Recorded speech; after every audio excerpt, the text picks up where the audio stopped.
No Jumper, coolest podcast in the world. And today I'm bringing you a very highly anticipated interview. Somebody who I think is definitely one of the most talented rappers coming from up north right now, Rico to Smoove.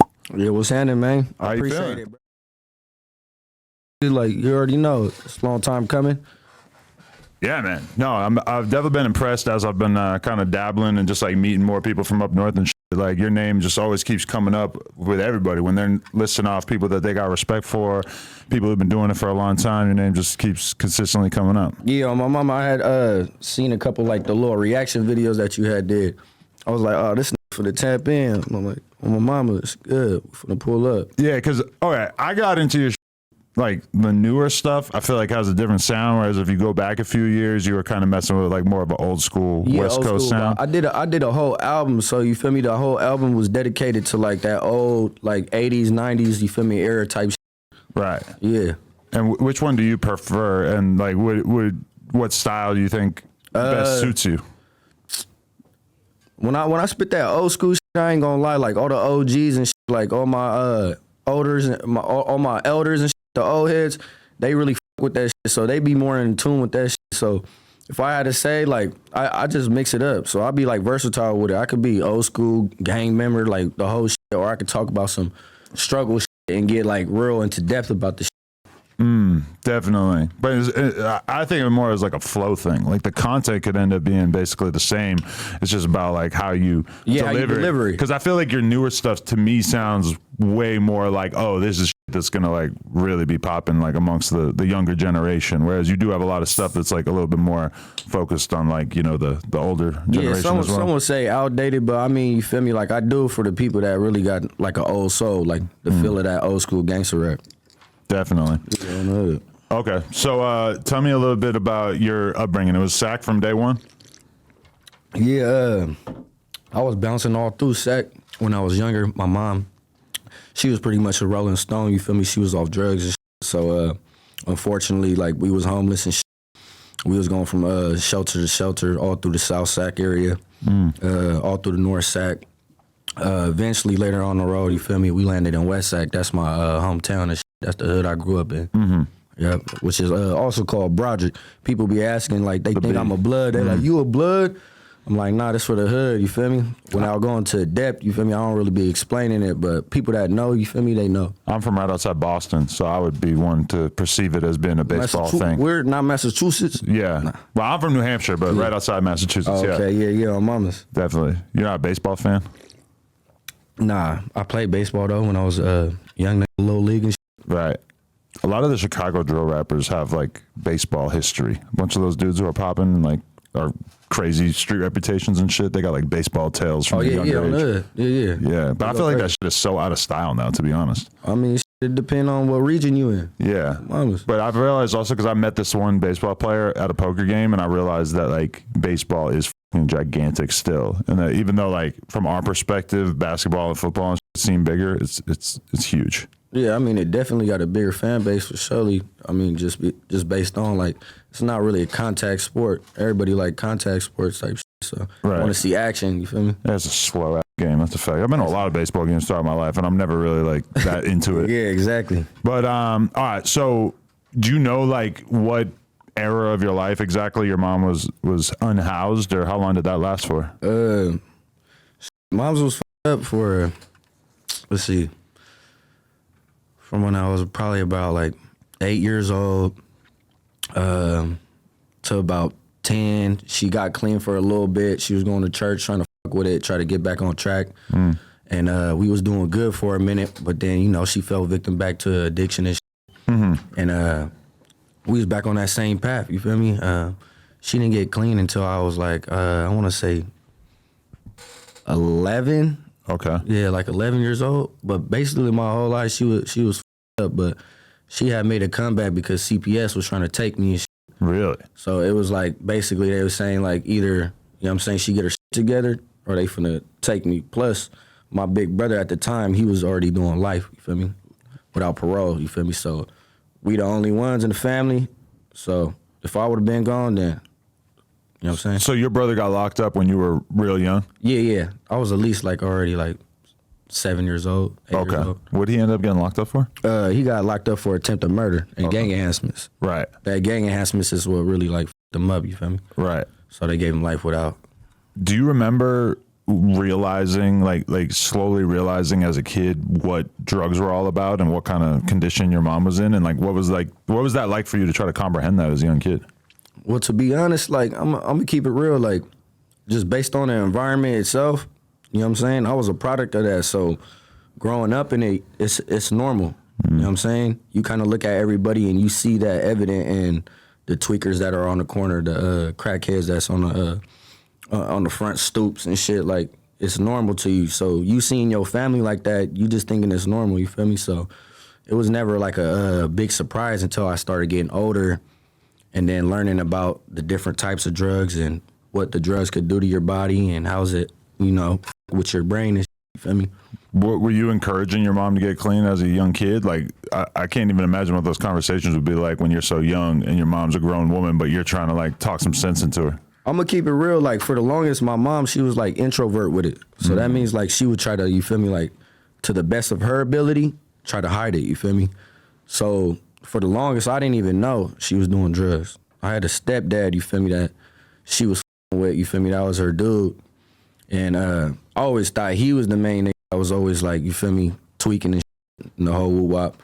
But come to find out, you know, they was both in it. Once I started realizing it, then I was like, oh, man. It was like embarrassing because I was already of that age where, you know what I'm saying, I'm going to school and shit, and then I see my mom's, feel me, at the park and shit, like, you feel me, like, you know, on some bum shit, she twacked back, she lost. But that was probably the only thing that was like, kind of like real evident, was just seeing, you know, the outcome of that shit, like, damn, that shit really f*** you up. So she got completely clean when you were around 11? Yeah, so that must have been crazy for you to witness that change in her. Yeah. So I went through the change with her. So, you know, in order for her to get her shit back on track, she had a bunch of responsibilities. A lot of them was like going to Narcotics Anonymous, attending the meetings and shit. I'm already, you feel me, like already in the streets already. So she had to pull me from the streets to go handle her business. Whole time I'm like, this shit bootsy, like, what are we doing here? Like, I didn't get it at the time and didn't comprehend to me that she was trying to get back on track and try to get her shit right. I'm thinking like, man, what are we doing all this shit for? Like, she's doing hella extra shit. We taking buses and light rails. But in reality, you know, she was trying to better herself and get back on her feet. So at the time, I didn't really know that that's what she was doing. I mean, I was kind of oblivious to it, if you want to say that. I feel like when you're young, like when you're in your teenage years, there's a part of you that wants to kind of like reject everything about what your parents have going on, and you just want to be with your friends, and you're trying to figure out what your community is. And it must have been weird trying to balance, you know, taking care of your mother at the same time. Yeah, facts. Especially like, you know, growing up, I'm black and Mexican, so I'm mixed. But I grew up just with my moms. I don't know my dad's side. My dad is the one that's black. So just growing up with moms, we all we had, you feel me? So the reality of it was, you already know, in the community, you know what I'm saying, how everything was set up. I'd be in a predominantly black area, you feel me? It was a straight blacks over there. I grew up in that neighborhood, you feel me, and trying to see where I fit in type shit. I seen others. The only thing that kind of made it normal to me was seeing other individuals, moms and shit, they was twacked back too. They was f***ed up, so it was even more normal to me, you feel me? Right. Yeah. So did you feel like you were able to sort of like manage or like exist well in both communities in terms of both races, or was it something where you felt like maybe you weren't 100% accepted in either? Well, yeah, of course. You know, you either black, too black for one side, which would be the Mexican side, or you just too light-skinned and you got fair hair, curly is good hair, you light-skinned, or you too light, you know what I'm saying? So it's like, it's a tug-of-war between each other. I guess the question is like, which culture is more judgmental or more accepting? Oh, it's equal. Really? I would, you know what I'm saying? I'm a first-hand believer in that. Like, I seen racism on both sides. You know what I'm saying? It's equal. I didn't seen it. But I feel like now that you've proven yourself and that you're a dude in your city, and that you have this respect from the music and whatever else, that probably is kind of beneficial because you can appeal to two different audiences more authentically. Yeah, more so. I mean, the title that, you know, that I have as me being an artist coming from Northern Cali, you know what I'm saying, they label me a certain type of artist, you know what I'm saying, which I really just want to be labeled just an artist person. You know what I'm saying? I love music. I fuck with music. I want to rap, but me having that title, it kind of puts me in a little box.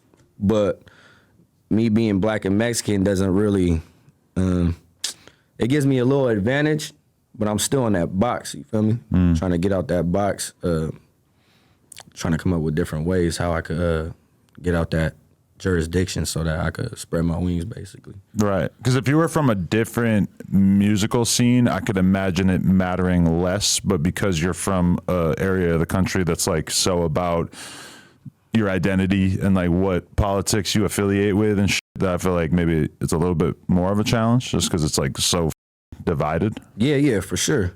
Yeah. It's like a you can't appeal to everybody, really. You know what I'm saying? You just got to be yourself. I know I'm black and Mexican. Me personally, I like to embrace both cultures wholeheartedly, just based on, you know, both sides. I know the struggles, the back history. So me knowing that, you know, I love my race. I'm glad that I'm half and half, you feel me? Definitely. But I feel like up north in particular, really all of California is a little bit like this, but up north it seems like it's really like this, is that it's kind of mixed. There's like a lot of different cultures overlapping. Yeah, it's a melting pot for sure. And I heard you say this in an interview, and I noticed when I went out there to meet your guys that you got like all the different races represented in the crew that you came out here with. Yeah, for sure. Including the whites. Yeah. We mix as diverse as hell. Like, you know what I'm saying, it don't matter really what you is. Like, you could go to the Bay in Frisco, you see a lot of Filipinos, you see a lot of Usos, Tongans. You know what I'm saying? You might not know what you find out there. Like, it's a melting pot, you know what I'm saying? For real. So, like, the race thing was never really, like, super big. Of course, like, racism is always going to be evident no matter what culture or what group segment you is. But for the most part, we one big pot of gumbo, basically. Definitely. So, do you have memories of, like, the first times that you had to, like, really kind of put the family on your back as a young kid and like do some grown ass shit that you maybe the average kid at your age wouldn't have had to do because you said that you were kind of having to fill the shoes for your mom at a certain point? Yeah, I would say it came to a point when I was supposed to step up. You know, I did fail my mom as a young man. I was supposed to step up to the plate, but I was so deep already into the street life and that I had let that get me caught up in the system, and before you know it, like, I was in and out, so I was never really there. So while my mom's is struggling, trying to handle her shit, you know, I kind of left her hanging, you feel me? That's my fault, you know, but now that I'm grown, you know, I understand that, and I know that I was wrong for that, and I know that if I had to do it again, I know what I would need to do, you feel me? Step up. For sure.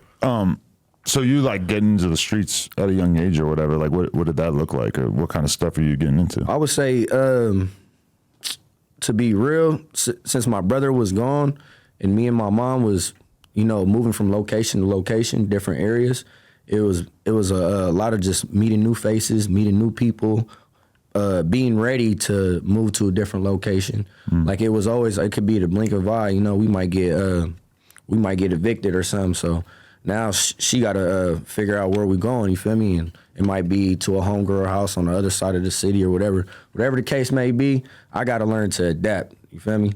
So with me, I would say the main thing was like trying to look up to something like some type of figure, some type of role model. And what really stirred me more into the negativity side of it was just like getting them role models that weren't really role models. They weren't positive role models, you know what I'm saying? They were negative, trying to crash me out, trying to spin me up to do certain shit. Like, you know what I'm saying? Like, now I recognize that shit. So that was the street life for me, really trying to see where I fit in, who I belong to, what I'm supposed to be doing as a man, as a young man, you feel me? That's what I was trying to figure out, really. So you're out here trying to figure out how you're going to hustle and put money together and be able to get yourself to a different level like that. And then meanwhile, you have dudes that are probably already gone and did their 10-year bid or whatever, and now they're looking for young dudes that are basically down to crash out on their behalf. Something like that, but not really. Like, I can't say it like that because half of the individuals, now that I'm older, you know, I recognize it that some people don't always click at a certain age. So some people are just so in tune with the street life or the gang life or whatever they into like that, they could do a bit and get back out, and that's all they know. So their mindset is to get back out and continue, keep that shit rocking, do what they know was best. You feel me? It's not really their fault, you know what I'm saying? But then again, now that I'm older, I can't give no older niggas no pass because I wouldn't set my young niggas for no failure, you feel me? Or tell them they should be doing this. Like, I'm gonna keep it real with them, tell them how to get it the right way type shit, you know what I'm saying? Guide them. Because I deal with so many dudes who are like, you know, mid 40s or whatever, and they were in the streets, and a lot of them went to prison for a period of time or whatever. And it's like, I get to hear about what their lives are like, and most of these dudes are like fairly successful as entrepreneurs or whatever, but then they also have other people their age who clearly are like still in the streets and like don't really have like a positive outlook on behalf of the younger generation. They view the younger generation as kind of like disposable almost. Yeah, use them real quick, abuse them, get them up out of there. I mean, but then again, you know what I'm saying? Some youngsters like myself, like I was vulnerable, you feel me? And I was really ready. So it was kind of myself too, you know, as a young individual. If I had the guidance and had people to lace me up the right way, I would have knew that I'm supposed to be speaking for myself and standing on my own 10, you feel me? And leading by example, you feel me? Because when you talk about having to go between these different neighborhoods and shit, like we think of Sacramento as being like very territory based, and it's probably not easy to be from a different neck of the woods and then just show up in a different area and be able to fit in. Like, was that really challenging as a young kid, or what was that like? Yeah, of course. I mean, because, you know, you get to experience the two cultures, like, you know what I'm saying? I lived in a spot too where it's predominantly like a lot of Asians too, like, you know what I'm saying? It was all hood shit. I mean, it was all the trenches, different cultures, same struggle. You know what I'm saying? That's what I got out of all of it, really. Like, all the places I went to, we're all different cultures, different races, but we all going through the same shit. You know what I'm saying? So it didn't make no really difference to me, you know what I'm saying? But you think that taught you a lot of skills in terms of being able to get what you want out of life, or be able to like meet people and gain respect and shit like that? Sure. I mean, part of it, you know, your communication skills, you know what I'm saying? Your character, how you conduct yourself, you know what I'm saying? If you could be around a lot of Asians and them not tripping on you, you know what I'm saying? And you could crack jokes and be cool with them, and then go around some classy white motherfuckers, feel me, that are strictly about business, then I feel like, you know what I'm saying, you got an advantage for sure. So just being in different environments, learning the ways, the cultures, the whole shit, yes, for sure. That was a plus. For sure. So you were saying you got locked up from an early age, though. What kind of charges were those? My first charge, I was 14. It was some dumb shit on some crash shit. I crashed myself out, though. Really, it was me and my cousin Flacco. Me and this dumb ass nigga decided to go do a little beer run, bottle run type shit. We had a sled, Bob, got the shit, thought we was slick. A good Samaritan popped out, chased us down. It was just all bad. Long story short, they tried to give niggas like attempted like assault and theft, some bullshit. That was my first charge. I was like 13, 14. But that was the beginning of it. Boom. Once they got me in there, I was trapped. Yeah, that was my first charge. I was supposed to only do like 2 weeks, but I was like acting up in juvenile hall, so I did a month, and then they released me. And yeah, ever since that's what kind of like, that's what kept the ball rolling.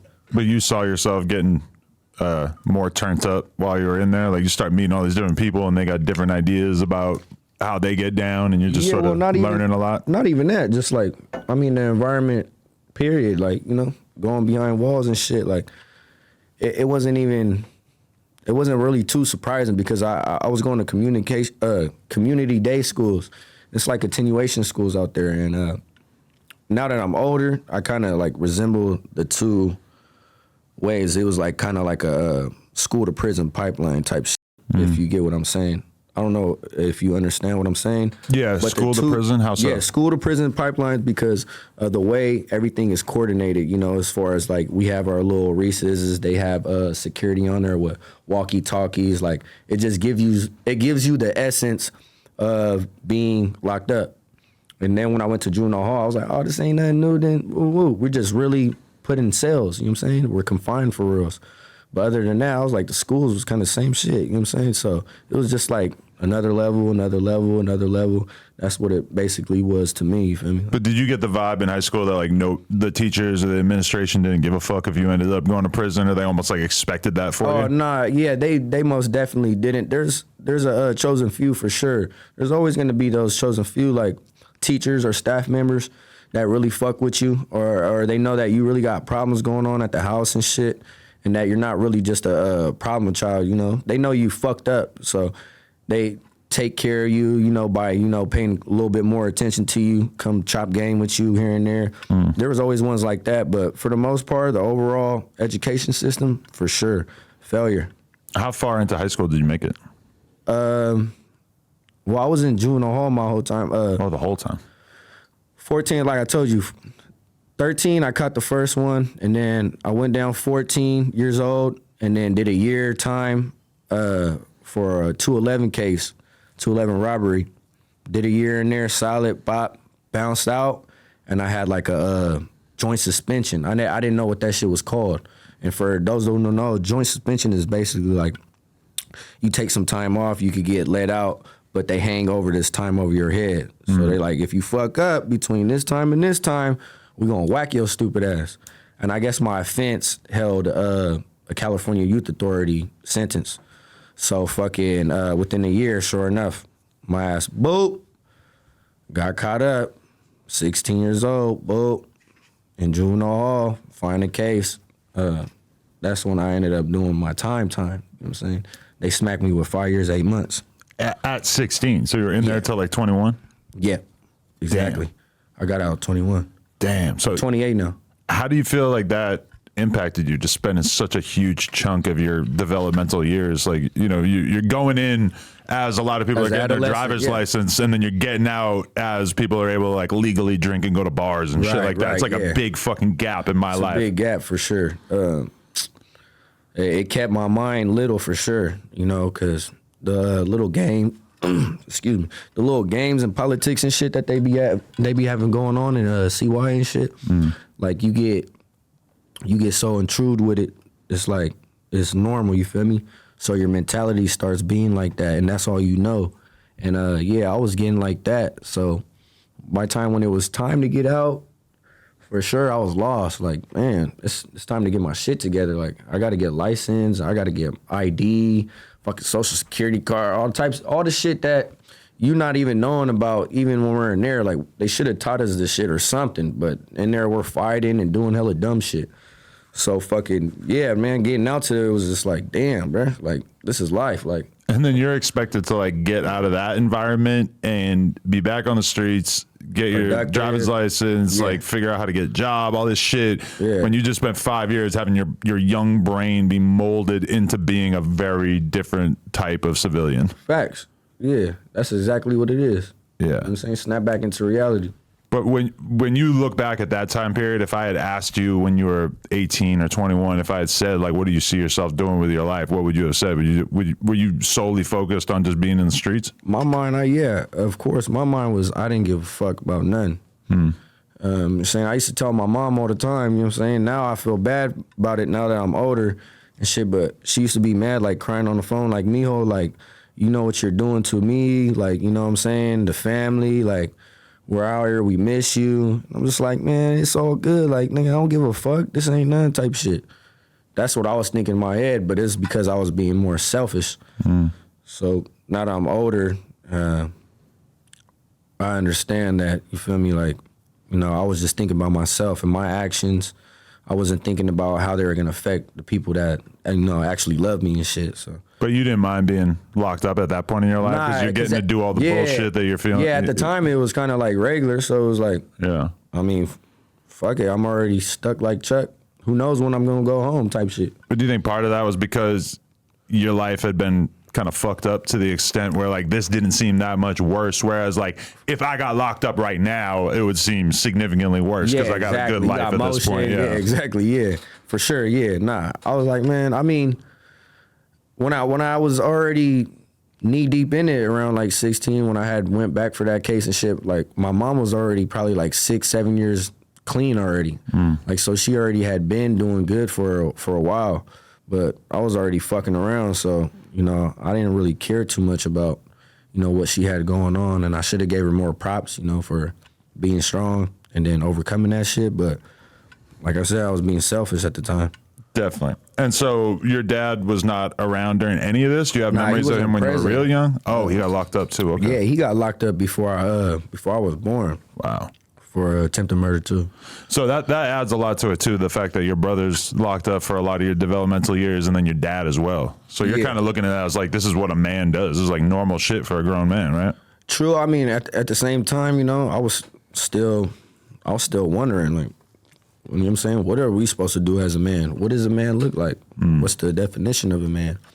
Because, you know, I'm getting all my intel from different examples that I see throughout the hood. And a lot of those examples wasn't really it.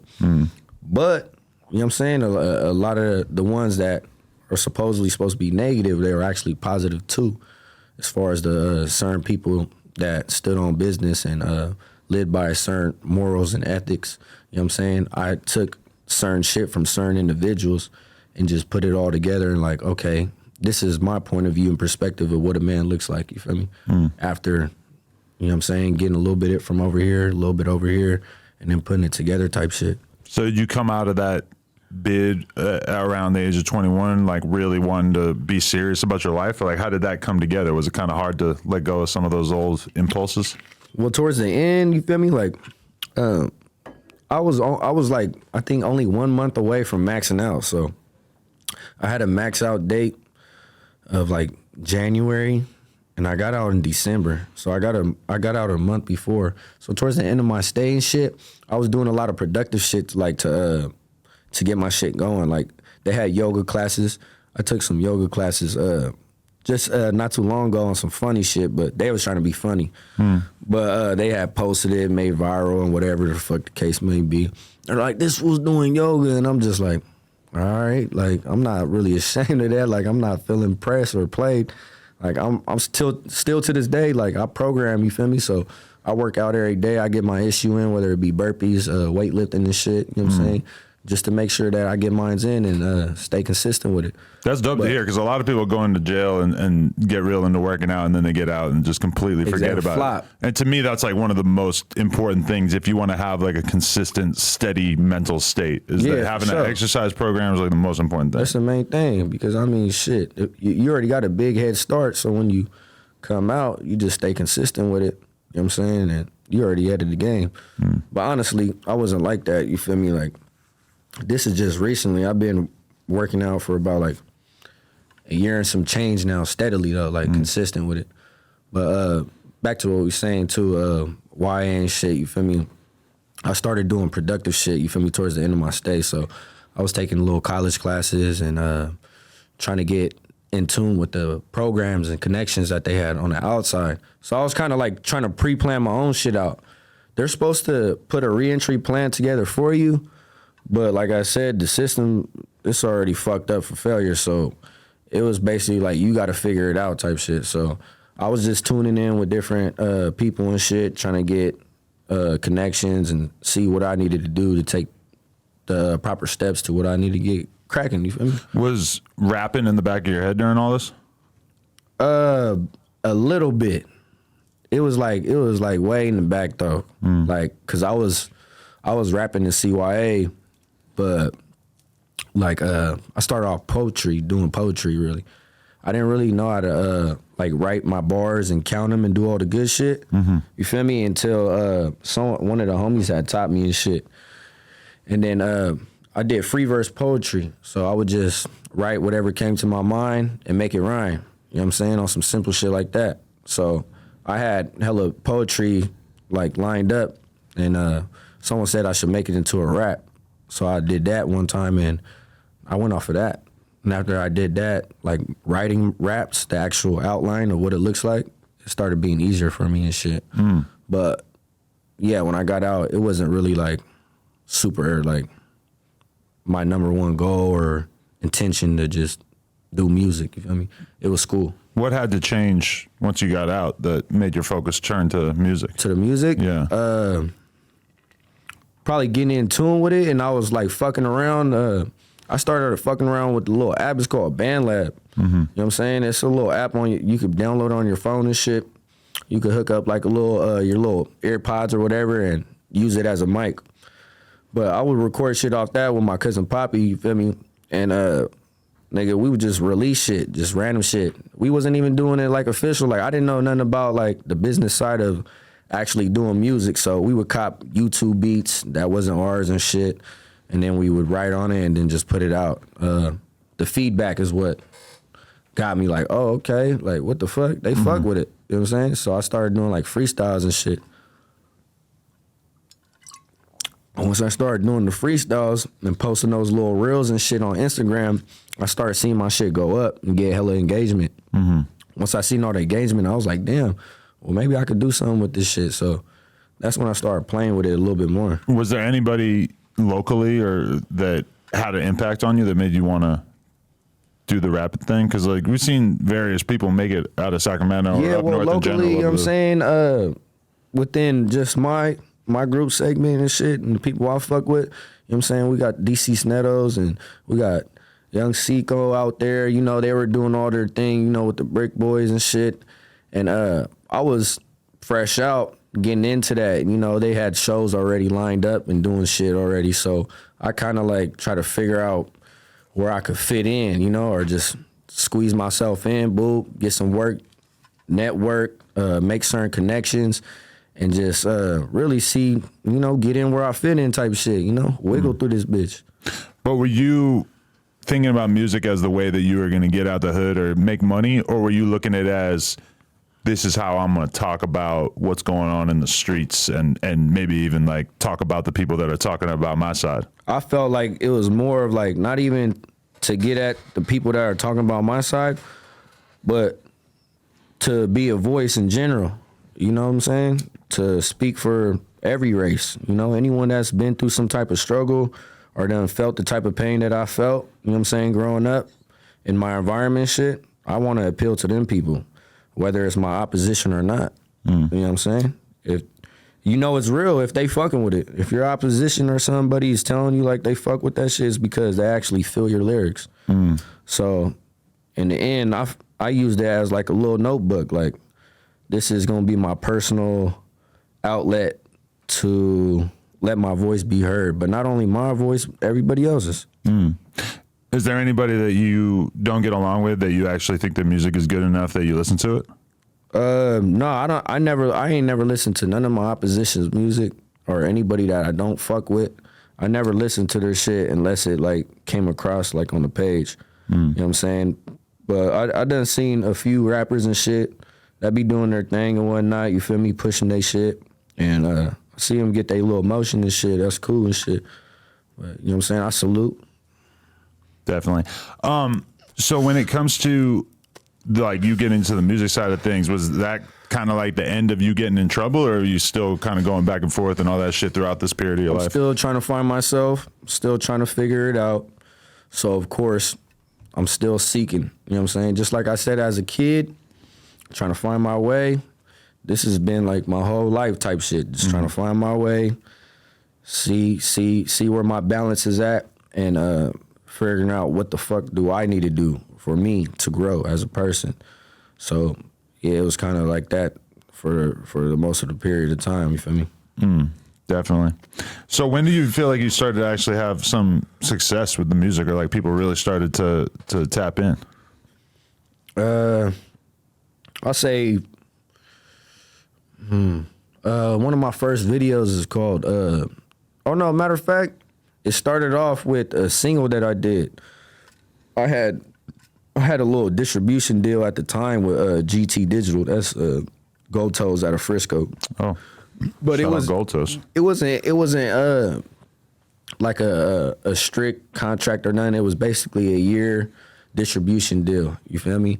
And I could drop whatever I wanted to drop on his platform, and I could still drop on my shit. You feel me? Through my own shit. So I first made my first song. It's called Militant Mindset. You know what I'm saying? And basically, I'm just talking about the hardships in America, the struggles of the oppressed people, of what we have to go through and what it's like, you know, to endure that. And putting that one out, I just had a little, it was pretty simple cover, you feel me? It was just me posted up, Cesar Chavez in the back, Malcolm X, a bunch of freedom fighters. Basically, the overall message was just like, you know, having that militant mindset, you know what I'm saying, against the government, against all who try to oppress my people.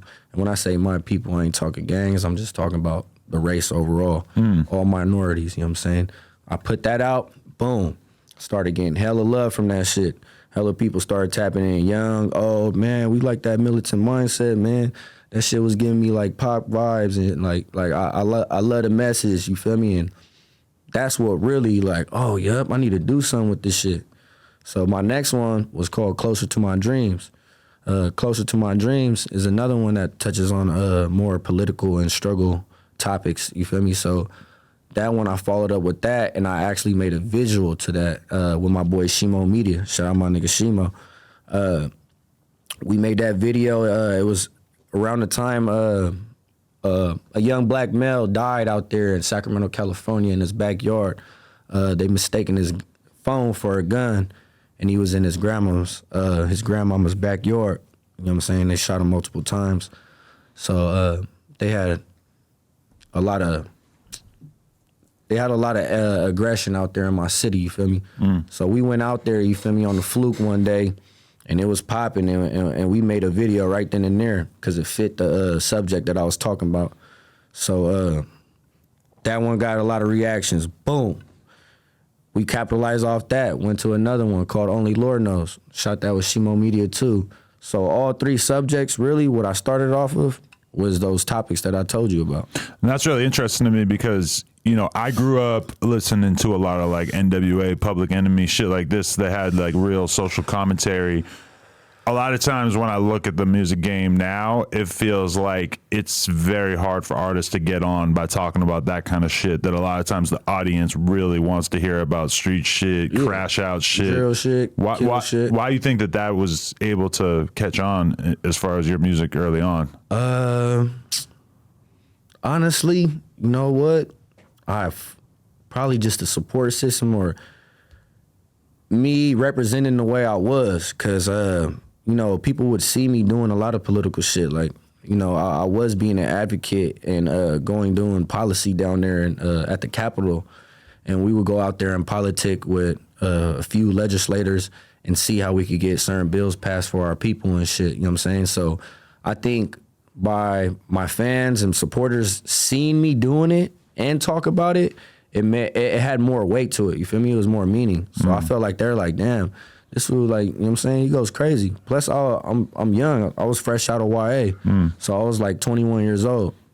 Yeah, like if the audience feels like you're talking about social issues because you're just trying to use it to get somewhere in your career, I feel like that's kind of like a death sentence. But if they believe that you actually really genuinely feel strongly about these issues, that could probably be a good thing. Yeah, it's got to mean something. Your shit got a whole weight. You can't just be talking about it and like not even coming from it or lived it or seen it. You know what I'm saying? You got to have at least one of those. I mean, I've seen a lot of people who are talking a bunch of ignorant ass shit, and then at some point they realize it's just not gonna work, so they kind of like switch over to like activist mode. Yeah, it's too late. And almost never do I actually see the fans. Like a lot of times I'll know them, I'll be happy for them, but then I see that the fans don't really gravitate towards it. Yeah, you're like, okay, I'm proud of you, man, but pat on the back, but I don't think the fans fucking with it. Yeah, too late, basically. So that's what the foundation. That was my foundation, speaking on those type of topics. Definitely. So did anybody like reach out to you or help get you deeper into the game at that point, or what does your career unfold like from there? I had a few older homies and shit. Shout out my nigga Big Tone, you know what I'm saying? Shout out Big Tone. I had something with him. Man, this bitch called. I had fucking reached out to him and shit, and we linked up, and you know, he taught me a lot of game, and let me know his upbringing and the struggles and shit that he had to go through. So a lot of that shit kind of, you know, helped me out in a way. But also, you know, my guidance really was my boy Shimo that I said that does my videos. Those first videos that I named and shit that I dropped, that shit was all through Shimo, you feel me? So we started something and we've been building each other's platform since day one. Right, because he shoots videos for a bunch of artists from up north and shit, right? We started out at the same time. So I started rapping and getting more serious, and he started picking up the videos and fucking with it a little bit more. Like, you know what I'm saying? Definitely. Yeah. So, okay, like, how did it, like, I don't know, how did you, like, progress from there? Like, how do you view, like, where you're at in terms of the game right now? Because it does feel like you have, like, a crazy amount of respect and that people really fuck with you, but where do you see your position in the game as being? I feel like I'm moving. I'm moving accordingly, but I could do better just by, you know, certain topics, the way I move, certain videos, like, just all together. Forming me to where I'm a little bit more universal. I feel like that's where I'm at. That's what's gonna help me break through that little barrier that I'm at right now. You feel me? Yeah, because we've always kind of said that, and we say that about LA as well. That it's like kind of like this insular scene where there's all these artists who are popping, and for sure we get comments all the time that are like, "You guys talk about Draco the Ruler like he's the fucking only rapper of the last 10 years."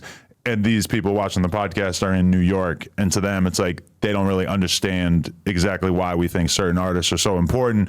And I feel like NorCal is even like a little bit more extreme version of that because you guys are a little bit further away from like the LA labels and all the media and all that kind of shit. Yeah. So it's kind of, you're kind of boxed in up there. You see it all the time that there could be artists that can get millions of views up there, and it doesn't necessarily translate to the rest of the country or even the state. Exactly. The engagement, the algorithms, everything, it won't follow up just based on.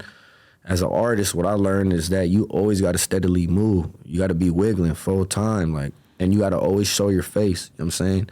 You don't need a whole entourage of niggas. You feel me? You come just you, a few of your folks, solid ones that you really trust, and you move. You always move, no matter where the fuck it's at. If you got to go out of state, make that move. I'm down here in LA making this move on the behalf of business, you feel me? So it's like, as an artist, motherfuckers gotta move, period, and wiggle. You know what I'm saying? So this ain't the ending of my stop. You know what I'm saying? My destination is I don't know where, but we gonna keep wiggling. You know what I'm saying? Florida, New York, just all the different states, like you said, Atlanta. Try to just keep working, seeing what other platforms they got out there for me too. Go tapping with them. Like, that's how I think, you feel me? Definitely. Does it feel like coming from up north that there's even kind of like this divide in California? Like you're kind of like blocked off from even working with a lot of the artists from down south and shit. Is that like even a concern, or are you just happy to be in your own world? Well, I mean, we already know like politics is politics. It doesn't. It don't take for me to having to like break it down for anybody. Like we see the media, we see what's going on. So if you know, is know like. It's deeper than whatever the fuck motherfuckers try to make it. But the matter of the fact is, if motherfuckers is artists, like I said, you gotta wiggle. You gotta move. Does it keep us in a little barrier? Of course. You know what I'm saying? We're from over there. We're from Northern California. You know what I'm saying? We only got so many outlets. You know what I'm saying? That's why, you know what I'm saying? That's one of the main reasons why me and my boy Shimo that does videos and shit and also built his own platform is for that reason. We know you got down here. We know you got it sold up. You feel me? We look it up. You can see top. I don't want to disrespect, but it's the top sum. Your #1 podcast. Right. So at the end of the day, we know that in order for us to even get out that box, we got to start thinking at least like more independently too. You know what I'm saying? Build our own shit. You know what I'm saying? There's no problem with that. You feel me? And there's no problem with connecting with other platforms. I'm saying it's making it work. But you and I know best that in this type of business, it's competitive for sure. Just like with rapping and shit. Any type of shit you do is going to be competitive. So a lot of non-like-minded people, you feel me, that you can't really connect like that. So, nigga, what we doing is trying to build another platform where we could just build up. So it's not just over here, over there, oh, we ain't got shit type shit. Yeah. Build more outlets. I always feel like that about any city, like even I feel that way when I look at the Chicago shit, is that like there just needs to be more media, more local shit. Whereas we're in the age of all these different YouTube channels and shit. So like from my perspective, if you're a poppin' artist in Atlanta, you could go do Dirty Glove Bastard and you don't gotta necessarily get on the plane or get the attention and No Jumper in order to appear on there, you know, which is probably a good thing in the long run. But yeah, up north, you know, something like Thizzlers, like, you know, obviously been instrumental in the careers of a lot of people over the years. And it's just, NorCal needs 10 Thizzlers. You know, it's like it needs 10 different platforms who are pushing their own artists. See what I'm saying? Yeah. You get the message, bro. You're a businessman. The reason why you built this platform is so you could do what you do with it. You feel me? Whether, you know what I'm saying, depending on whatever content you want to post, that's on you. If you know it's going to get engagement and you know it's going to have people talking about it in the comments and getting more feedback and it's running up, you know, it's chicken, you feel me? At the end of the day, we realize that and understand that. That's what we said, Thizzler, okay, that's cool. You know what I'm saying? For the most part of my time, I've always been independent. You know what I'm saying? Any platforms, I've always caught attention of these platforms, you feel me? Not even on no cocky shit. I just did my work, played my part, you know what I'm saying? And it was just like, you know, I ain't gonna dick ride and do no other extra shit just to be put on, you feel me, or be seen by certain people. And nigga, I'm here, you feel me? You know what I'm saying? I ain't have to do none of that.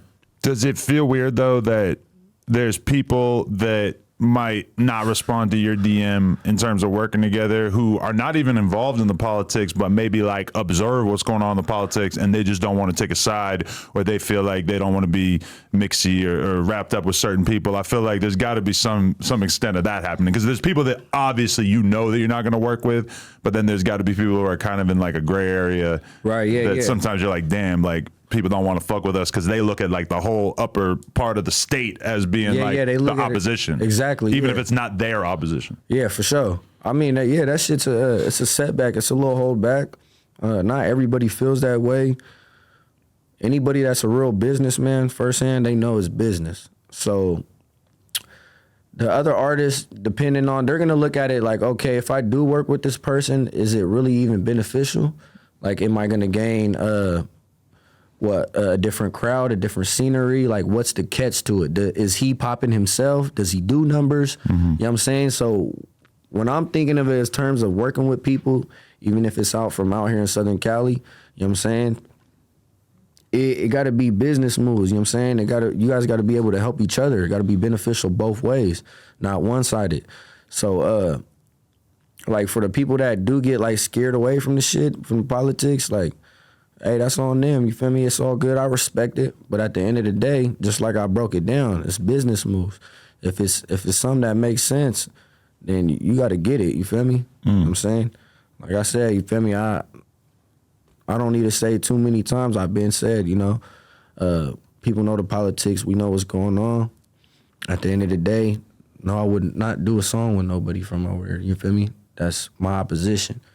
No. Does that mean that I'm like, fuck these niggas and hella aggressive and just not woo woo, like tripping? No, because I ain't worried about all that. You feel me? I'm trying to do like I said, we got a business plan. So for in order us to get where we want to be, we have to think outside the box and start making plays. You know what I'm saying? I guess like the question is, do you think of everybody in LA as your opposition, or at least like within a certain part of rap? Because like for sure, probably some people do. Or definitely people in LA look at everybody up north and are like, we don't fuck with any of them. They don't even care about the details of it. Nah, of course not. I mean, you know what I'm saying? Like I said, you know what I'm saying? Like, we know what goes on, you feel me? The platforms and the YouTubers, the vloggers, like, it's really no, like, surprise about what's going on. You know what I'm saying? They publicize this shit all the time for us. So I don't even need to go into depth about that. But like I said, there's a lot of artists out here, you feel me, that are popping and shit, that are going crazy. And I plan on working with them, you know what I'm saying? Just not my opposition. Simple as that. It's interesting though, because that feud obviously is like decades old or whatever, but it feels like it's getting discussed in the media quite a bit more from both sides of like, would you work with somebody? Would you would you do a song with this person? When I had Bands on here, he was talking about how he was interested in like potentially doing a song with an artist from down south where they didn't have to be around each other or shoot the video, but they could both hop on the same beat. Yeah. Which as a hip hop fan, that sounds super fucking entertaining. Saying, but also, I don't know if like the other side of that is necessarily gonna be interesting. I mean, I see where my nigga Bands was coming from for surely, because I'm an old soul. Like I said, like all my old school era shit, you feel me, is based off. A lot of it was based off like Sugafree and the Banging on Wax album that they had out here with the Bloods and Crips. You know what I'm saying? I was in tuning from that. Yes, a lot of LA influence did trickle down, you feel me? But that was mostly with the blacks, you know what I'm saying? As far as the Blood and Crip life, you feel me? That gangsterism, that gang banging, real gang banging shit, it trickled down. My brother used to slap that old gangster shit.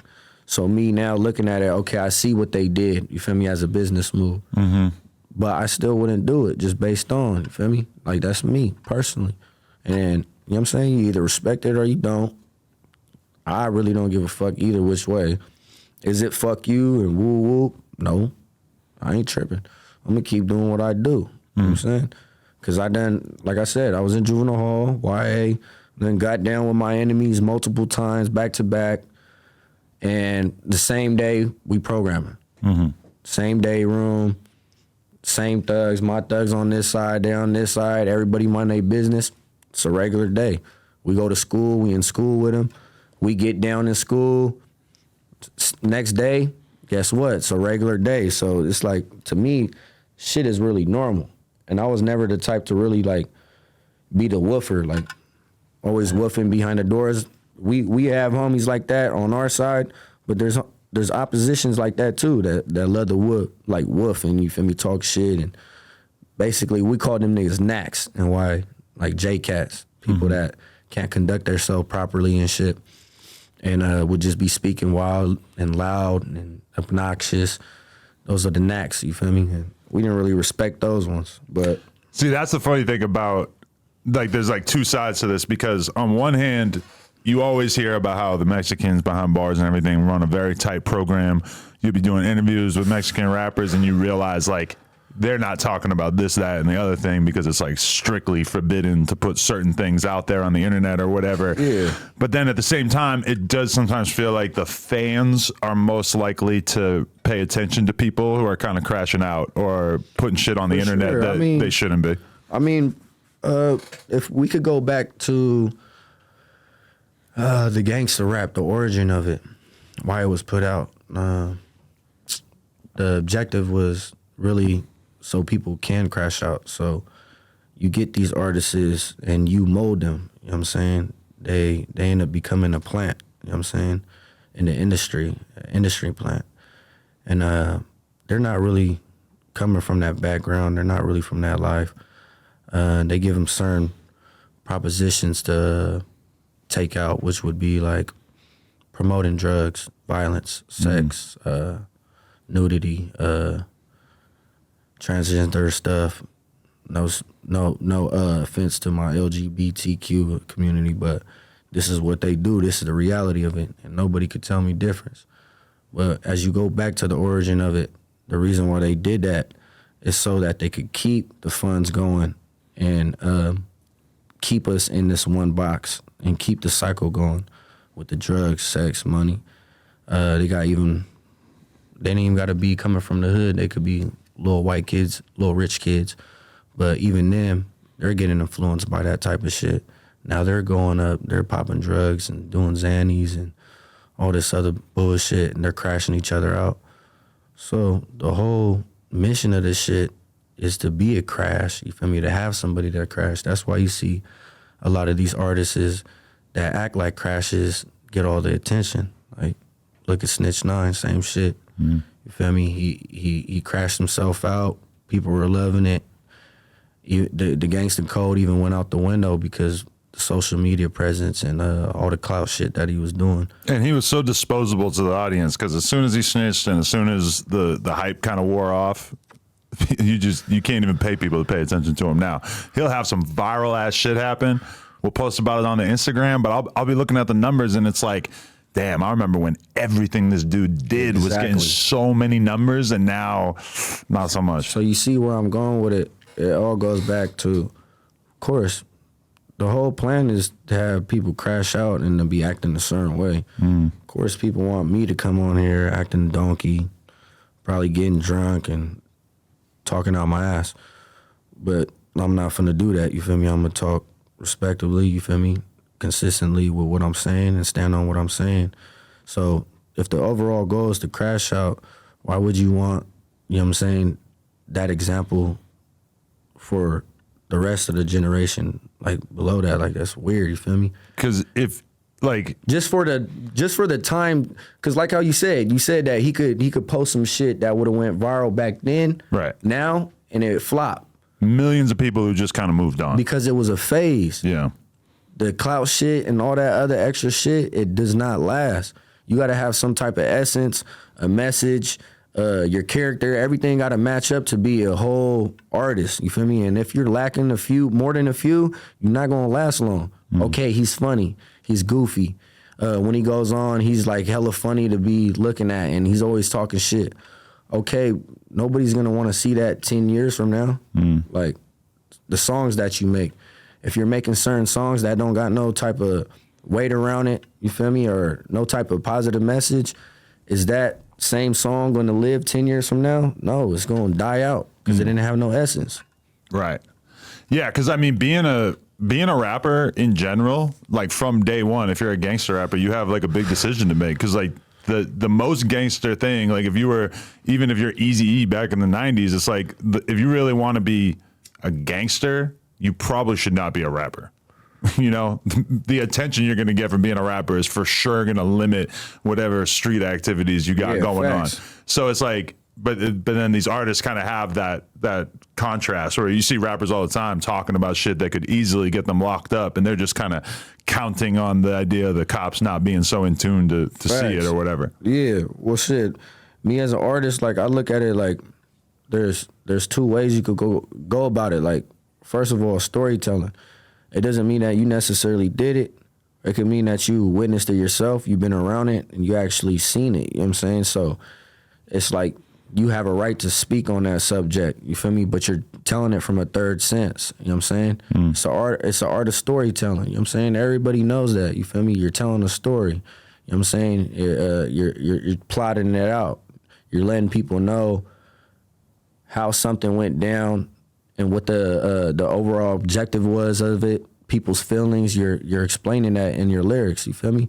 So at the end of the day, that's how I look at what I do, you feel me? Not everything has to be something that I did. It just might just be storytelling. I'm talking about a story that I know of or seen or heard in the hood. Or, yeah, heard in the hood. So you being from a Mexican hood, is it more open for you in terms of working with black artists? Are you like more limited by the politics in terms of the Mexican side of things, or is it the same shit with the black artists? My loved ones on that side, you know what I'm saying? Like I said, remember we talked about it. We're diverse down there, so it's a melting pot. So that alone, you feel me? The color barrier, it ain't never was like that. You know what I'm saying? It's not as evident as out here. You feel me? And I know that from being in CYA, being locked up, and witnessing the LA County culture and shit, you feel me? People from being from Compton and Long Beach, everybody throughout Southern California, you know what I'm saying? Like, I was able to get soaked up by all the game they had, you feel me? And learn their different languages and how they move. And so I know that a lot of shit different, you feel me? And we, for sure, are different. So that shit wasn't a barrier for me. My people don't trip. Like, we come in different shapes, colors. I was interviewing a Southerner recently, and he said that one of his issues with up north is he feels like the Mexicans up north basically dress like black dudes. The music is more like black dudes, and to him that is not necessarily indicative of being like proud of your own race. Being proud of the race. And even like the N-word thing, which I actually thought was a decent point. Like, if you're really all about your race, why are you out here saying a word that is like obviously correlated with the black race. Yeah, nah, he had a point, bro. I ain't gonna lie. I would expect that response from a person like that if you're from out here, and if this is really all you know. I'm not gonna hold you accountable for that because this is what you know, and this is what you see from over there. Our shit was already rooted, like, you know what I'm saying? Like, I wouldn't even want to say rooted because we have that deep Chicano culture. If you look back into, you know what I'm saying, the 70s and the 60s, and the only thing that happened with us is that we looked at the style as like, we're not gonna be ashamed of it, but it's time to evolve. So a lot of us really kind of like mixed the two cultures in both. Because a lot of us had neighborhoods where we grew up in where it was blacks right there. And we didn't funk with these niggas out there. You feel me? It was more like we all kicked it. They struggling, they thugging, nigga. We thugging on the block too. Like, we had a mutual understanding. Will we fight? Hell yeah. There might be a couple of little bang outs or whatever, but for the most part, it was never super racial like that, where it was like, them is Mexicans and woo woo. Like, everybody know, especially where I come from, Sacramento, it's a melting pot. So you got every color in that bitch. But that go back to what I was saying originally, saying is that we formed the two cultures together, you feel me? And we felt like that was the only way to really evolve. Like, you know what I'm saying? Like, yeah, those are our deep roots, but we're with these niggas 24/7, you feel me? And we ain't funking with these niggas like y'all do. You know what I'm saying? We know now that now that time has evolved and shit doesn't change. A lot of the black and Mexican funk ain't as like super like how it was. But like I said, I was in YA, so I seen how it was. They used to call me all types of N-words and all types of shit. So I'm like, you can't tell me anything about anything because any of my people, we go up in there and shit, like we was mostly cool with the blacks. You know what I'm saying? A lot of the homies, I want to say this too. When I say we evolving, I want to say like Sacramento and Bay Area and Stockton and places like in the closer Central Valley area. As you get closer to like deep Central Valley, like Fresno and Porterville and Visalia, they barely started evolving too. So I would say they had like a little standoffish too, because certain homies would go get locked up and they'd be like, you fools are from Sac? Like, you're from the Bay? And you could tell we're different, you feel me? Like, I guess we're the ones that really had that like multilingual type shit going on. So even them being from Tulare County or whatever the case may be, and them still being homies, they still had a problem with it at first too.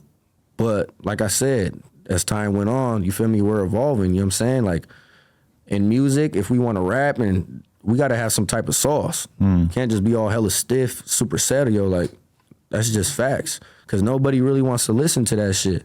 And that's one of the main reasons why you see a lot of their artists is evolving, is because they recognize that. So the whole thing is like, you're saying that, but your younger homies are out here evolving with us. So what is the beef about? Get at your little niggas. They're saying, nigga, a lot evident now. They're not as racist as it was. They're rapping on Northern Cali beats. They're coming with a little sauce. They don't wear super dickies, choloed up. You still got hoods that are like that. Just like if you go out there, we still got hoods that are like that. I still dress up like that. Like I said, I embrace both cultures. You know what I'm saying? So you might catch me one day like this and some sauce shit like this, or the next day I might be nigga in some house shoes, long socks, and some dickies. It just depends how the fuck I'm feeling that day. But at the end of the day, like I said, I embrace both. But it ain't no shade on that way. It's like, bro, you gotta get at the other young generation out here, because we've been doing this because of that reason. We trying to break out that barrier. Right. You know what I'm saying? We gotta have a little sauce to us. Like, growing up with the blacks made us have a little bit more sauce, you know what I'm saying? Like, intertwining, and we intertwine our morals and principles that we go off of with their sauciness. Does that mean that we strictly act on black politics and how they move? No. We still got to conduct ourselves.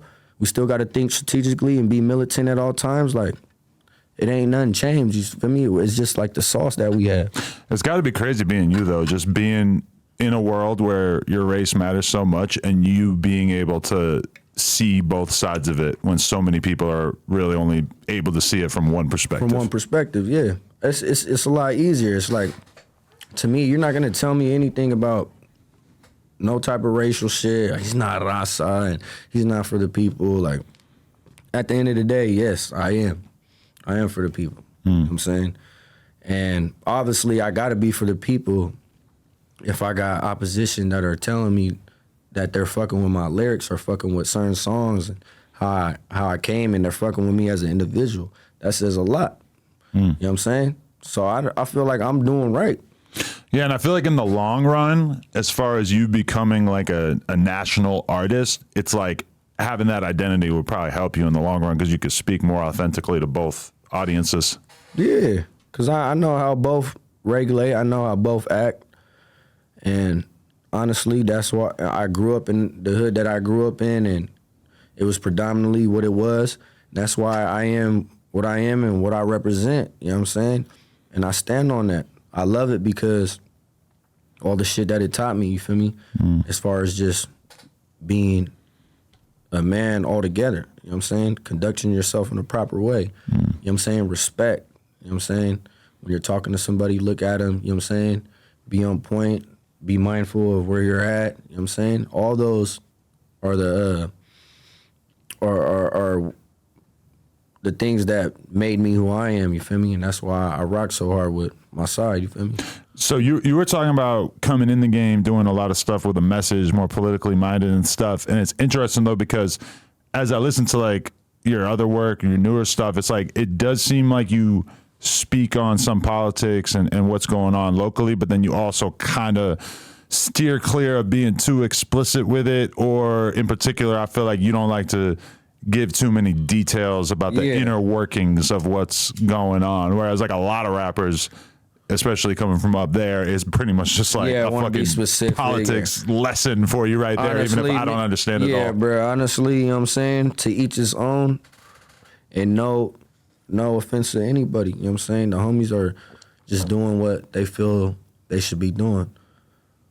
Do I think it's the right way to go about it? Nah. I feel that, you know what I'm saying, it kind of makes us look weak because over the time period and shit, I've seen certain oppositions making certain moves and doing certain shit that I think is goofy. So I feel like if we feed back with the same type of shit, you know what I'm saying, it's a negative and negative don't make it positive, bro. It's not gonna work. So I feel like motherfuckers should just really just showcase their talent. Like, it ain't even gotta be no extra ass shit, especially since everybody's doing their thing. Obviously, motherfuckers is popping over here, motherfuckers is popping over there. Obviously, the two names is popping up. You know what I'm saying? So it's like, I don't know, just work hard, nigga, showcase your work. Like, there's a Show lot your of talent. There's a lot of like, so I'll be watching like a YouTube documentary sometimes. I'll watch YouTube documentaries about motherfuckers from states I never even thought about and groups and races I never even thought about. And it always kind of strikes me how much of this shit just comes back to social media, and how if social media didn't exist, then a lot of these beefs and shit wouldn't exist. Yeah. Because it's just literally like dudes who have beef with each other, where their whole neighborhood beefs with this other neighborhood, and they might be 50 miles apart, but because of the rap shit, it feels like this shit is like right in front of your face in terms of the disrespect or whatever. Yeah. And it's unfortunate because it makes it so easy for the cops to like observe and piece together who has issues with each other and shit like that. Yeah. And you feel bad because it's like you know that these kids are really doing that shit because they've been taught that this is how you handle things. It's like you have to publicize your fucking business. That's how you're supposed to move, but I mean, half of it is not even them thinking, you know what I'm saying? So it's not about them thinking how they're supposed to be moving. They're not really thinking to begin with. Make certain moves, poor judgment. It happens, bro. I done did it already multiple times. That's why I am the way I am. And you know what I'm saying? I could go on the podcast and talk to you feel me, and not sit here and act a donkey, you feel me, or get spun up by dumb shit, because, you feel me, I'm here to talk business. You know what I'm saying? I'm going to answer your questions wholeheartedly without doing too much. You know what I'm saying? Definitely. Yeah, and you do seem more respectful than the average person, but it's interesting how many rappers from down south or whatever feel the need to kind of throw your name in the mix. Like, it seems like you're kind of the guy who gets brought up more often than not these days. you know what they say, like, I mean, if you're not really even talked about, then I guess you ain't really doing too much, you know what I'm saying? Especially if you're an artist, you feel me, or somebody that's trying to promote themselves and market themselves. So, in reality, it's like, shit, that's just helping my career, you feel me? And I ain't even tripping, you know what I'm saying? I ain't got to fight fire with fire. Certain songs that a nigga dropped, you feel me? It was just for the time being, boop, get them out the way. Now it's time, you feel me, to work.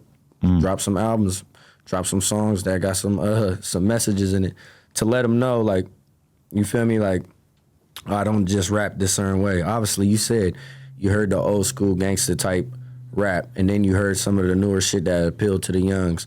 Like, I'm versatile with it, so that's what I'm doing right now, just showcasing my work. June 14th, Herminator is going down, Northern Cali, West Coast.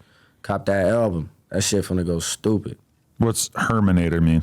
Herminator, that's my dog. He's my producer. Oh, okay. You know what I'm saying? Also my DJ when we go out to do performances and shit. He's out here right now thugging with me. Oh, nice. Yeah, because like we were doing a stream the other day and we ended up playing this song by this dude, Rich Rabbit, who's a black Southerner, and he was just fully taking aim at you. Like, it wasn't just like a little diss. It was like, oh no, he like really hates Rico too Smoove. And I wasn't really sure if that was something where you guys had run-ins or anything, or is this all internet stuff? This is, bro, obviously, like, come on, someone with that much time, you feel me? Like, it's crazy because his other homie, from the same hood and shit, like, he had followed me and shit. I followed back, peeping him out. I was like, I didn't even know he was a Southerner at first. So I seen all the pictures. I'm like, damn, this nigga with hella Mexicans and shit. I was like, oh shit, okay. Kept the push. I felt like, okay, if my opposition is following, maybe they might be a real fan or like a supporter, they fuck with it, or they just trying to watch me. And I'm just like, all right, well, I'm gonna watch you back. I'm watch you back.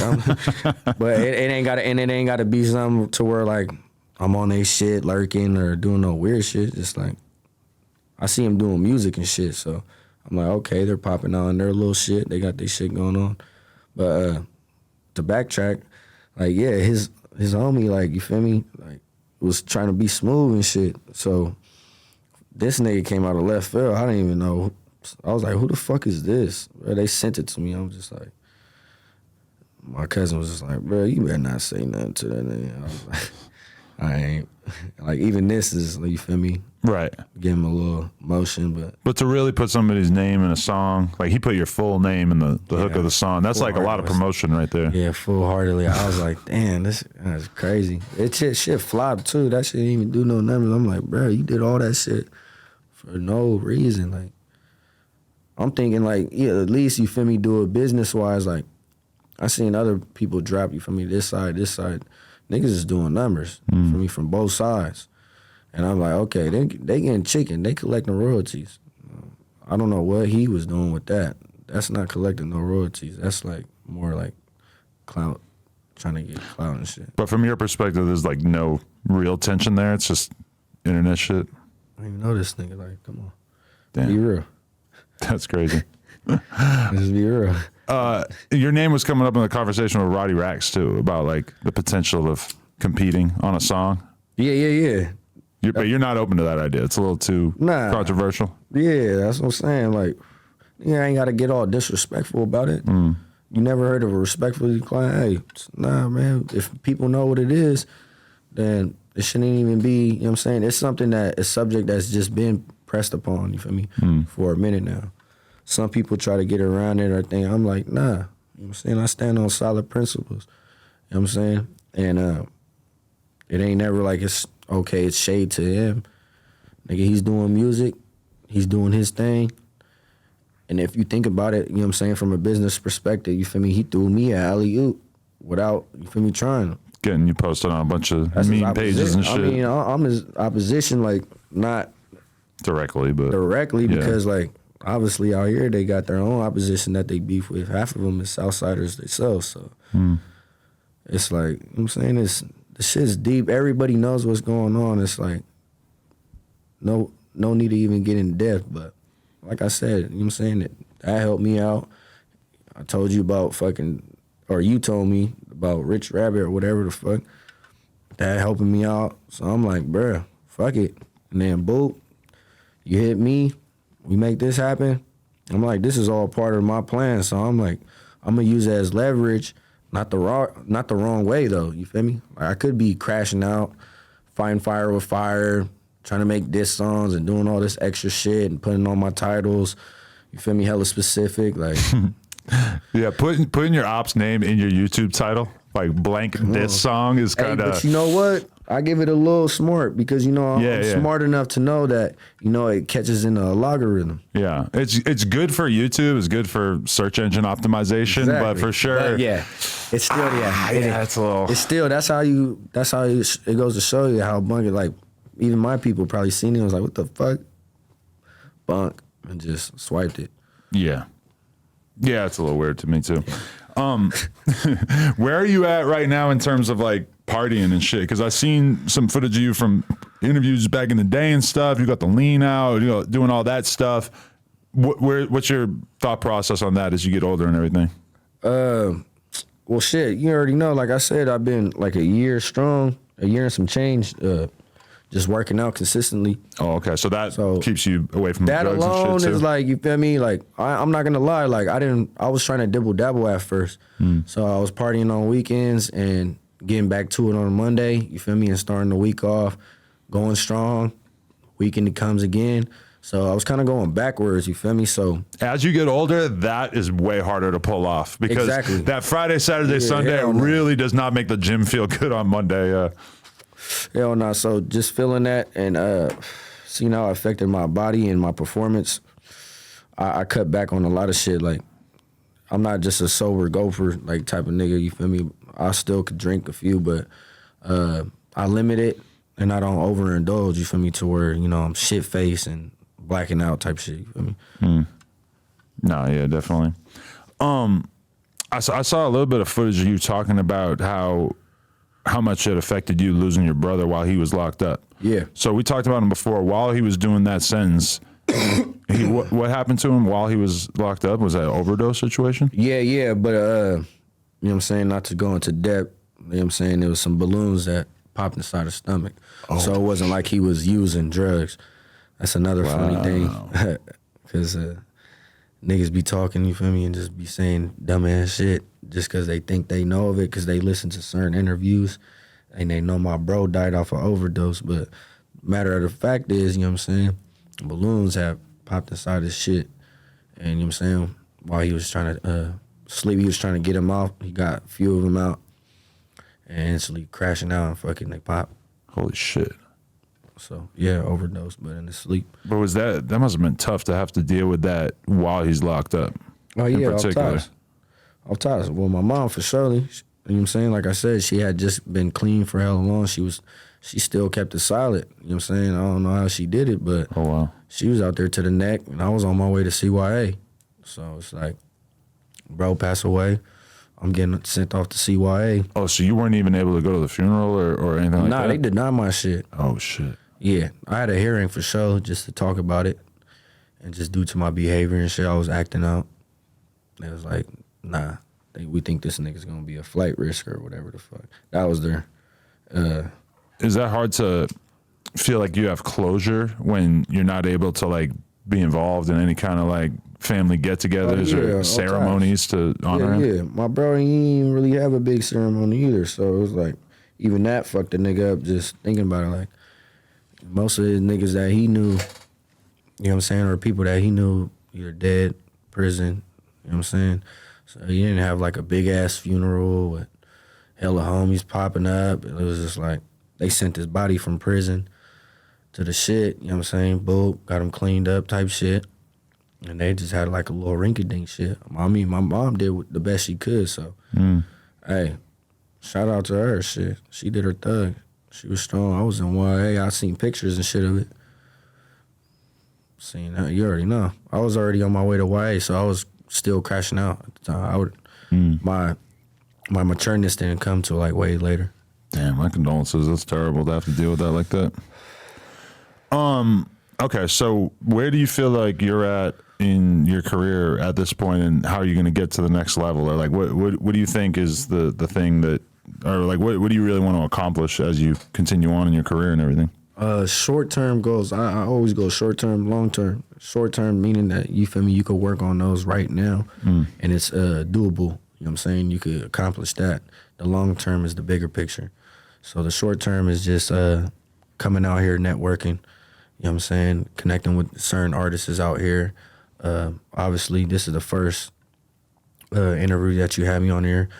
Shit, if you got anything else cracking that I could be involved with, pop out. Just networking, you feel me? But I'm a high and buy type of nigga, so I'm gonna do my thing, boop, pop, and then go to the next location, and I'm just work. I'm moving. That's the short-term goal. Just get out my jurisdiction, come out this way, not only this way, like I told you. I know you said on the last interview, you was like, Texas being a threat. My perspective. And people tried to make that as if I was saying that we need to go to Texas and fight them. And I'm like, nah, it's like a lyrical competition, music competition. Yeah. Okay. Well, yeah, you know, sometimes, you know, you got to be more specific because you personally already know how certain platforms or bloggers and shit, they could easily, boop, take your shit and then mix it up. Next thing you know, you're publicized, which you said this and this, and that wasn't happening. But that kind of blew my mind because the title that those pages put on it, if you actually watch the clip, I say in the clip, like, y'all need to worry about Texas. Y'all need to go to war against Texas, lyrically. Like, I say it in the thing, but then the title on the video does not include that. It makes it sound like I'm encouraging people to form fucking militias and go to Texas to go to war, which I do not condone. I get what you're saying now that you break it down. Yeah. But I still, you feel me, think like, now wouldn't even be the time really to even be doing a lyrical competition. Should be more hand in hand, especially since, you know, Hispanics, period, you feel me? Like, believe it or not, you know, everybody knows, like, we going crazy right now. So it's like, at a time like this, for even people throwing out all the controversy, motherfuckers got to try to get around it and still find their way, you feel me, and make it bigger than what it is. So instead of, like, being competitive with them, I say, just like I said, nigga, I'll go Texas next. Right. And I'm not going to go to Texas to do a competitive lyric. I'm going to go down there to work. Right. I want to see what's up, what artists is out there that are popping, who I would sound good with, who's with it to work with me, and I want to make music. Definitely. And that work. Yeah, no, definitely. I see what you're saying, though. Yeah, yeah. I get what you're saying. Because I'm an old school hip hop head in the sense I've been listening to shit since the 90s. So when I say that kind of shit, I'm referring to the fact that, you know, I feel like LA is in competition with Chicago, Atlanta, New York in terms of like being the most relevant city in hip hop or whatever. Right, just having that hip hop. Clearly we're trailing some of the cities that I just named right now. But for sure in the long run, you know, I feel like every different city should kind of be at least somewhat cognizant of that because every different city is like kind of trying to do their best. And but obviously everybody's also like in it for themselves to a certain extent or in it for their neighborhood or their like crew or group of people or whatever. But, you know, when you look at Texas and LA and Northern California all kind of having like Hispanic artists that are all making noise at the same time, I mean, it's actually like a very positive time. And I feel like this is going to end up with like some artists really like kind of reaching the next level and like becoming like national superstars. Like we've just seen it coming out of like South America and Mexico and shit as well. And it just feels like for as long as hip hop has had Hispanic people in it, you haven't really seen them necessarily get to the same level that you've seen black artists get to. And I feel like that's probably changing in front of our eyes. Exactly. And it all goes back to like, even what I was saying, my barrier is just that alone. I'm from Sacramento, I'm from northern part of Cali, you feel me? So that's that box that I got. Other people got their own boxes too. You know what I'm saying? We all got our own boxes that we need to break them barriers, and feel me? And you said certain people are popping up and going viral and really doing numbers and shit like that. So that's how I looked at it too. I was like, okay, I seen the one where they like spent your words up. So I was thinking that you meant that too. I was like, this nigga sound crazy. Like, why would you want to be competitive against another state if you could go over there and actually do more beneficial shit by working with them? So that's what I thought, you feel me? But now I know that what you're saying, I feel it. Yeah, compete on success. Yeah. Not violence, right, for yeah, sure. Yeah. And even like the diss song thing, like that's like less productive than being able to work. It don't last long. I mean, you feel me? Like, of course, a lot of people made hits and shit with disses and shit. Tupac being one of them, you feel me? Biggie being the other. But at the end of the day, like, those were those ones that actually, you feel me, super popular. There's no really other disses like that, you feel me? Except for the Chicago niggas. Them niggas talk shit all day. They are crazy. But also when you really look at it, like I was having this conversation with a billionaire black the other day, it's like, how many artists can you look at from Chicago from the last like 13, 14 years and really say like, oh, they're successful. They're like rich from this shit. It's realistically maybe like 5 to 10 dudes who've actually like done well for themselves, and really only a handful of them that are like legendary status. For sure. And it's usually like that. But I mean, you know who I have a lot of faith in is that Mexican OT. Me seeing him like going on Joe Rogan and shit, and I'm like, oh fuck, like he's going crazy. I'm like, that shit right there is like, to me, like he could kind of be the real breakout Mexican artist over the years. I feel like, you know what I'm saying, if he's a real nigga, then first and foremost, he's gonna let down that ladder for his people, for most importantly. So that's why I was like, my objective would be real beneficial, because I plan on going out there, seeing what I could wiggle in. Where do I fit in? Where can I make some music with somebody, you feel me, and get tapped in with this, and who knows, you feel me? And for sure, like you doing a song with an artist like him is like infinitely more beneficial to your career in the long run than you getting into a diss thing with him or whatever. Like that's gonna get you a little attention on the blogs and shit for a week. Yeah, and then it's just going to be like, whatever. Be like, okay. And then it's a bridge that's burnt too, where it's like, oh, like now you're never going to have anything to do with each other. Yeah. You probably can't be on the same show. They're not going to book you on the same festival. It's like a whole bunch of bullshit. Yeah, whereas just keep it player, you feel me, as much as possible. You know what I'm saying? With other artists and shit, like I said, it's all business. They made business moves and did certain shit to get where they at. So, I mean, everybody has to do that as an artist. You got to figure it out yourself. 100%. So yeah, like, do you ever make music with the thought process of like what's going to happen to this song in the long run in terms of it becoming commercially successful or being a big hit, or is your mentality more like I'm gonna just do my thing and just see what ends up being successful? It's more of that. You feel me? I don't work too hard on some shit and just like hope for something out of it. Like, I'm just like, I know I talked my shit on this one. I liked a lot of the songs on the album, and I just hope really people just fuck with it. Of course, I'm looking at it from a business side, so I make sure that all my shit's cool, BMI. You know, I do my own distribution and shit, so I'm not signed to any labels. But like, just staying fully dedicated and committed to this shit, like, that's what's gonna build me up altogether. 100%. Is there any artists in particular that you would really want to work with that you think you would sound good on a song with? Shit, not that I could really think of. I ain't gonna lie, like a lot of females and shit from my area and all around, like through the Bay and shit, they be fucking with Kalan Fr. Oh yeah, yeah.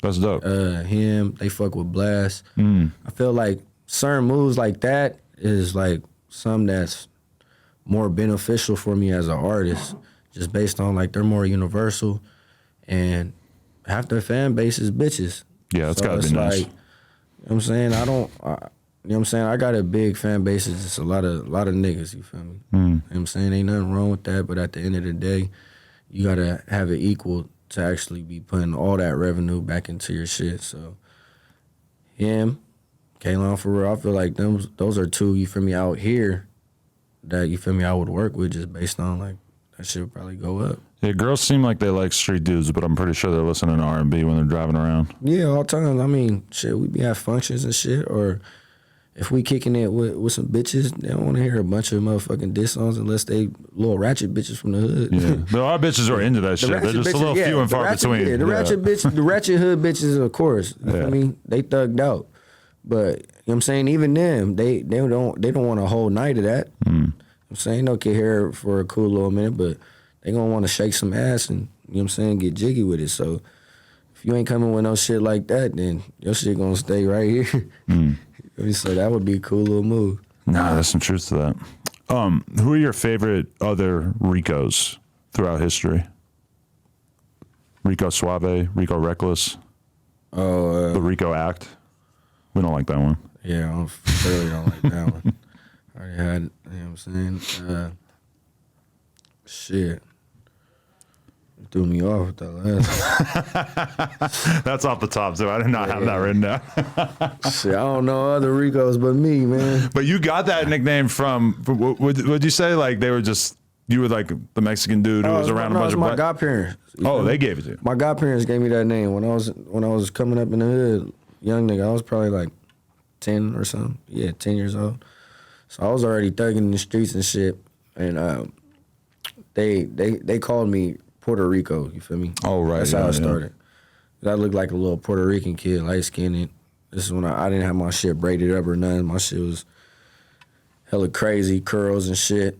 But they know I was mixed, so they just thought I was Puerto Rican. So they called me that. Went to Puerto Rico, Puerto Rican, then Rico. And then when I got out from YA, I was like, I'm gonna make up my own name that is unique. Cause I know, you feel me, as having an artist name, you don't want something that everybody else had. Right. I know the Rico Recklesses and all that shit. So that's why I didn't put anything that was like too close.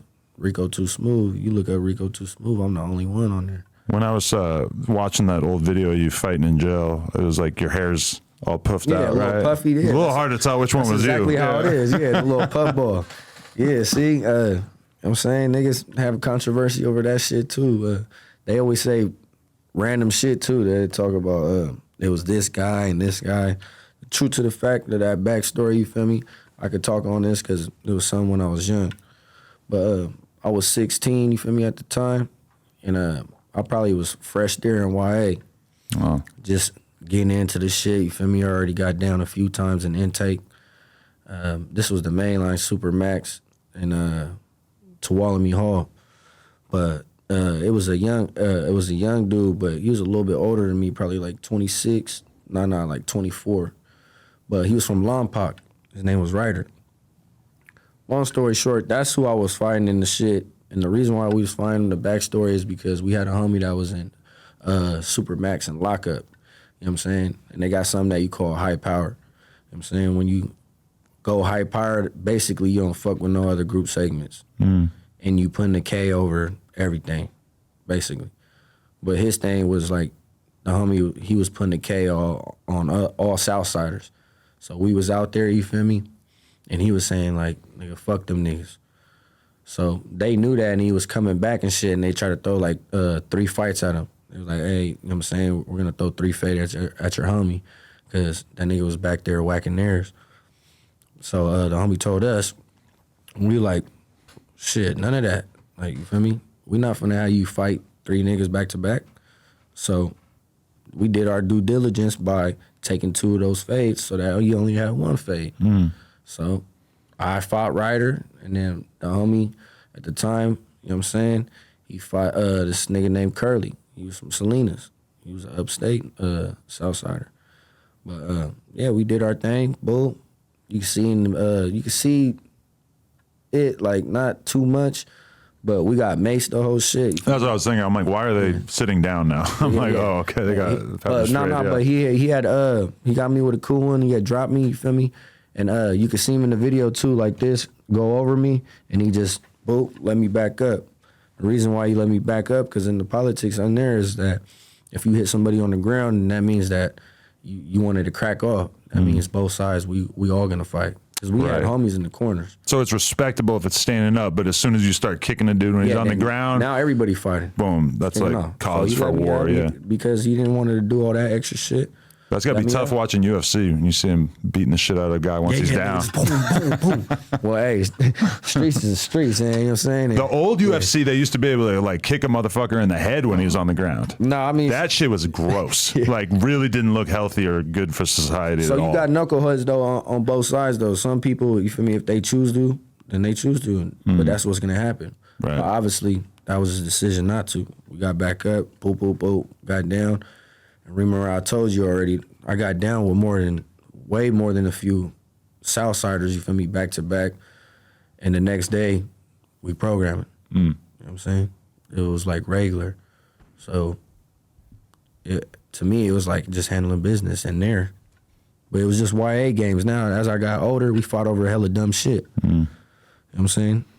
That wasn't a dumb shit. That was actually positive because we actually want to help the homie. So we did our due diligence. And win, lose, tie, hey, I got down, you feel me? I for sure didn't turn nothing down, or I didn't stay in the background and not fucking, you feel me, raise my hand. Because that was the backstory of it. And I was the first one, like, shit, man, we ain't letting that happen. What kind of repercussions you got to deal with from that, though? They throw you in the hole or anything?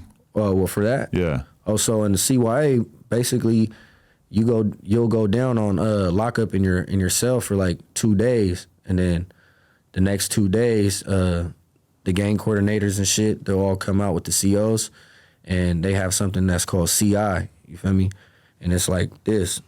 You got staff members on that side, staff members on that side, and they bring you guys out, you know what I'm saying, to see if you guys are cool and willing to continue the program. So most of the time, we already talk about it. Like, we already know. Like, that fight, we got down, boo, word got back, we all, hey, everything Gucci? They're like, yup, it's good. You feel me? We're like, all right, for sure, when we come out, you feel me, we'll just let them know it's good. Or if it was bad, and the Southsider felt played, or if I felt played and I wanted to continue it, I could have just been like, nah, fuck that shit, bro. When I see you, when we come out, we're going to get down again. But instead, we wanted to move forward. Plus, if we would have did any extra shit, they would have sent the homie back to lockup. And the so gang... it was more of a strategic little plot twist behind it, you feel me? But is the gang coordinator like just a random person, or is it somebody that you have like respect for? Kind of looks like you. Really? You should definitely listen to him then. Nah, now that I think about it, bro. Hey, this isn't for niggas I know, Chad. You know what I'm saying? Sad Chad. If you was in Chad, tell me this nigga don't look like Miranda.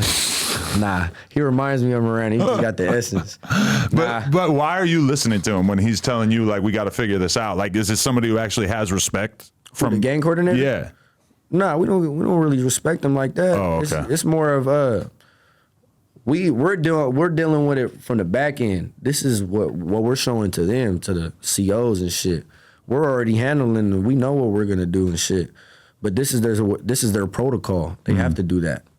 So to say that, oh, we had both wards seen and they write it all down, you feel me, and document it, you feel me, to let people know like what they're actually doing with us.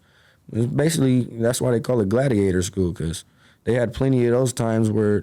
That's why I'm like, bro, they seen that. The homie got that on camera. That was one shit. I was there for 5 years, 8 months.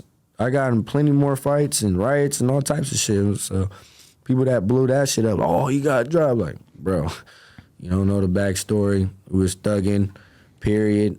There was other niggas that I respected from that side because they was thugging the same way.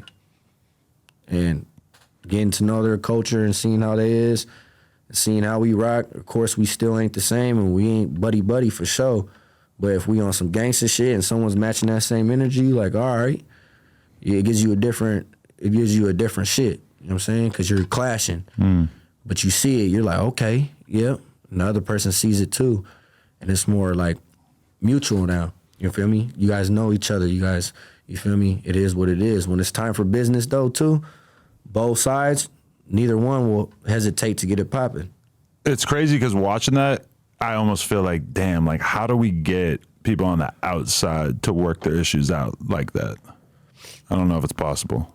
It takes a lot of communication skills and critical thinking. Feel me? And there they gave us a lot of shit that they just fed to us, but they didn't feed it to us properly because since we were gang members and felons and shit at the time and being caught up in the system, we just needed someone that we could actually respect wholeheartedly to spit it to us a certain way. But there was a lot of gems in the critical thinking programs and shit that they had in there. So that's what I utilized, you feel me? Boop. And then I put that into actually being a man. And I know that a lot of the shit was useful, but they didn't put it on us the right way. They just threw it out because it was protocol. That's something that they have to give us to throw out. Yeah, give them their counseling, give them their, you feel me? But in reality, we going through it. We're having our own political issues. Like, it's greasy for us, you feel me? So we're not giving a fuck about none of that shit. But just that alone, you feel me, teaches us too, as young adults, we're all young adults, we have to do critical thinkings based on the politics and certain shit. We got to make certain moves. Okay, well, if we do this, then we go on lockdown and the homie has to go get a visit and he needs to get some shit or whatever the case may be. Like, you know what I'm saying? You got to think wisely, you feel me? You can't just be thinking about yourself. There's a lot of knacks that just go off of their own emotions and they fuck it up for everybody. So I say as a young nigga, it did teach me that too. You know what I'm saying? You got to think strategically. Before war, you always want to think of a way to have peace and still coexist with the other. Feel me? Whether it's the blacks, Southsiders, whites, whatever. You know what I'm saying? You always want to think of something. So it's not more about just thinking recklessly and being selfish. You know what I'm saying? You got to think.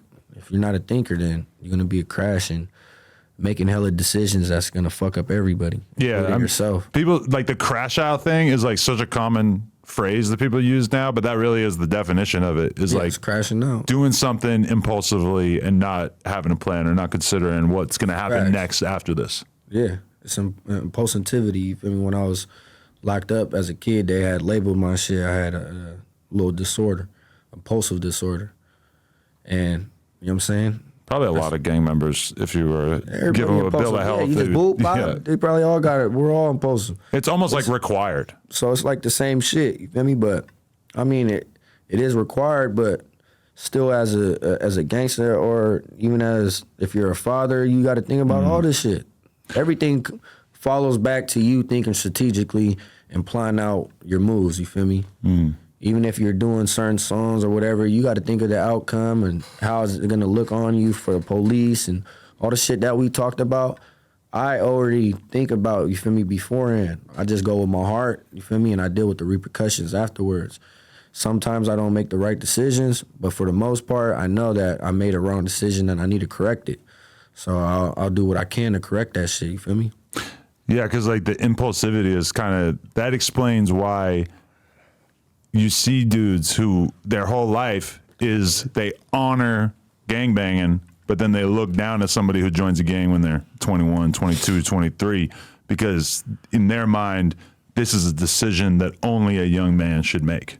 Yeah, because, you know, your brain is still developing. You know what I'm saying? You're not even a full man yet, I think, till they said 25 or 24. For sure. I hear people talk about how from the age of like 16 to 21 is like the danger zone for young dudes in prison and shit. And by the time you get past 21 even is when you really start seeing people like able to have a different outlook on life. But when you're in that like that gladiator part of your life, it's just like much harder to get people to change. Yeah. That's why a lot of, you feel me, a lot of relatives and loved ones, you feel me, not even my loved ones, but other people from different sides and shit, they had that mentality just based on, you know what I'm saying? That's all they know. You can't blame them.